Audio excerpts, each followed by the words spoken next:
importante também é assim, eu não sei se dá para colocar o puxadinho aqui, eventualmente, cara, aconteceu recentemente até comigo de pedirem, né, uma empresa gringa na realidade, ali falaram, ó, que é bem comum, tá, gente? Eu não sei se júnior já tem isso, mas para pleno e sênior é comum eles pedirem um teste. Então, assim, demonstra que você sabe do que você está falando, fazendo um estudo de caso aqui. Então, eles te dão um cenário específico, um algoritmo que é para resolver, ou às vezes uma ideia de cadastro, né, de lógica, aplicando os seus conhecimentos tecnológicos de desenvolvimento, de boas práticas, em algo do mercado de trabalho, né? E só que foi curioso, porque já ouvi falar, só que foi a primeira vez, que o pessoal compartilhou o GitHub profissional deles, né, da empresa, e falou, a gente precisa refatorar esse código aqui. O seu teste vai ser refatorar o código. Aí eu olhei e falei, gente, peraí. Não, peraí. Eu vou fazer um trabalho de graça para vocês. Quer dizer, vocês estão pedindo para eu arrumar o código de vocês. Então, cara, já ouvi falar no mercado, isso é bem famoso, da galera fazer teste e pedir, né, para você fazer algum tipo de trabalho para poder resolver algum problema real deles. E muitas das vezes acontece, tá? Não vou falar que nesse caso era somente isso, mas é mão de obra de graça, né, cara? Ali você tá sendo um filantropo pela empresa. Já... Pode falar, foi irmão, pode falar. Não, é só cuidado, porque tem esse perigo, né, da galera tá super motivada, super entusiasmada e com proatividade, cara, em 300%, e ser explorada nesse sentido, né, não é uma coisa legal de falar, mas às vezes você até se desmotiva se você encontra um cenário desse, quem tá precisando mesmo, e, cara, nesses cenários assim, faz pra não perder a vaga, claro, mas toma cuidado.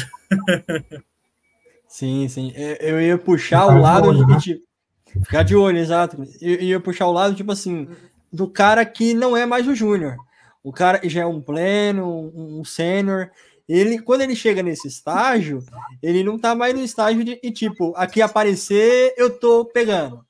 Ele não tá assim.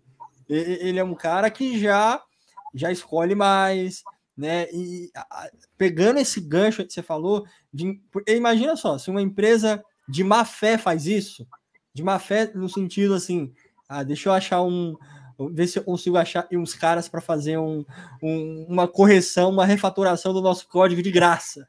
Isso é má fé, né? Ela não fez isso pensando no teste. Ela tem um cenário real e ela é usada esse cenário real para ter mão de obra de graça, né? Uhum. Então, é má fé. Já é um indicativo de que tipo de empresa é essa, né? E aí eu queria puxar esse gancho. Olhando hoje, quais são os sinais que você vê já numa entrevista assim, ou, sei lá, pesquisando sobre a empresa, que aquela empresa é uma empresa que, se você puder fugir, é melhor fugir. Se você não puder, repito, não estou falando mais de um júnior e precisa do emprego a qualquer custo. Estou falando de um cara que já é mais experiente, que pode escolher aonde ele quer trabalhar. Quais são os sinais que você vê que aquela empresa vai te dar dor de cabeça, vai te deixar um burnout, vai te fazer mal? Excelente pergunta, Vivis. Seria até um tema para mais para frente aí, que realmente tem que puxar, é interessante. A gente já passou por todo tipo de empresa, né? E é como você falou.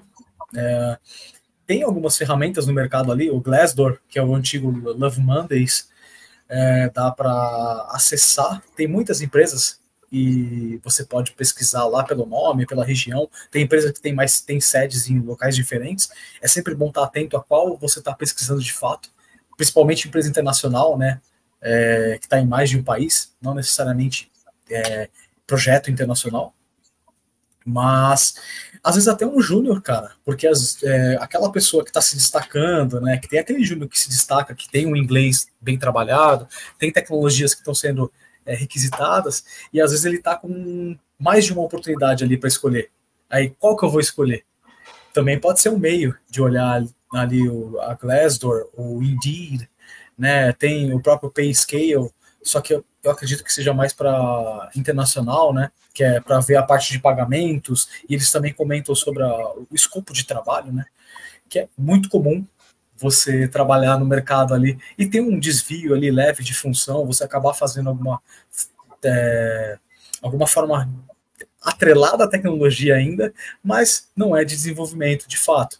Seja um deploy, né, a parte de aplicação para o ambiente produtivo, que um júnior não vai fazer, claro, mas também tem derivações para outros âmbitos do mundo da tecnologia, como você é um desenvolvedor, você vai ter que configurar a sua máquina, configurar o Windows, configurar Linux, saber de redes.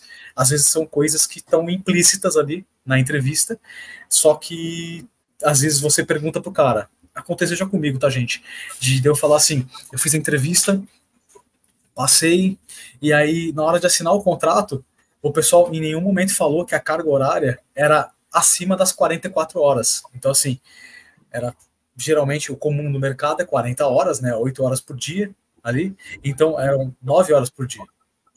Então, eu tinha que trabalhar ali basicamente mais de 10%, né, a mais, só que a parte do salário, né, que eu pedi, a expectativa salarial que eu solicitei, foi desconsiderando esses 10% a mais. Então, e você pensa, poxa, mas 10% a mais de trabalho não é tão pesado assim.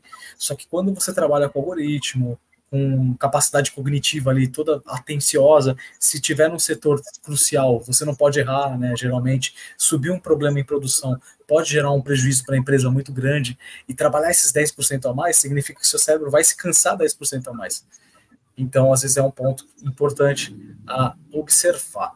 E com esses sites, né, do Glassdoor, do PayScale, o Indeed, você às vezes tem noção de experiências de outras pessoas, seja na questão de entrevistas, seja na questão de ambiente corporativo, né? Se a empresa ela é correta, se ela tem pontos positivos, negativos, se existe um tipo de favorecimento, às vezes que acontece em empresas, se a gestão é mais familiar ou se a gestão é bem competente. Cara, tem de tudo aí, né? O mundo é gigantesco, o mundo de TI, cara, é tão grande quanto. Então, acho que dá para se precaver de uma maneira um pouco mais ativa, buscando conhecer mais ali, às vezes olhando até o LinkedIn da empresa, se ela não tem um cadastro, né, nesses sites que eu comentei, você pode observar se ele tem LinkedIn. Se não tem, é um sinal de alerta. Poxa, peraí, a empresa é grande, não tem LinkedIn, não tem página na web, tá esquisito isso aí. Por que a empresa não tem uma divulgação da marca dela de uma maneira tão efetiva, né? Aí, às vezes, é porque eles não se preocupam. É simplesmente assim, eles não se posicionam. Mas também é um sinal de que você tá no escuro.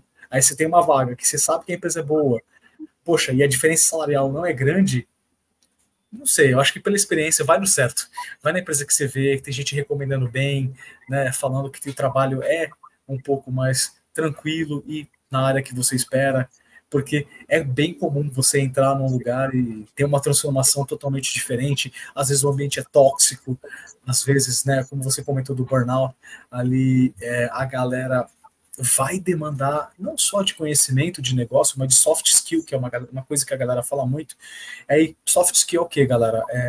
Trejeito, como você lida com o seu, né, colaborador ali, o colega de trabalho, como você se comunica com o seu chefe, se você chega, se você é pontual no trabalho, né? Você entrega as coisas no tempo, que ali você tem a parte de conhecimento de negócio, você tem a parte de conhecimento humano, né? Por assim dizer. No final do dia, você está trabalhando com outras pessoas, né? E, às vezes, a pessoa no ápice, no pináculo do conhecimento técnico, não tem também aquela soft skill bem trabalhada, né? Eu tentei traduzir, só que só vem soft skill na cabeça.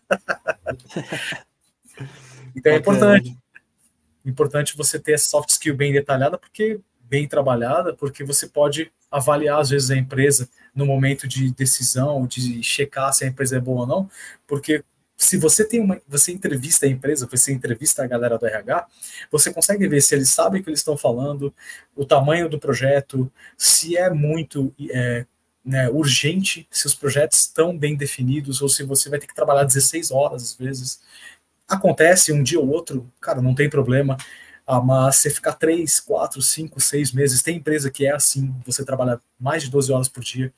Então, tem que valer a pena no salário, tem que valer a pena no conhecimento tecnológico, você tem que se avançar na carreira, porque está trocando sua saúde, né, seu tempo, que é valioso, às vezes de estar com os amigos, estar com a família, ou mesmo aprendendo alguma coisa nova em prol da empresa. Então, você tem que ser devidamente compensado por isso. Então, vale a pena dar essa olhada, né, no final do dia.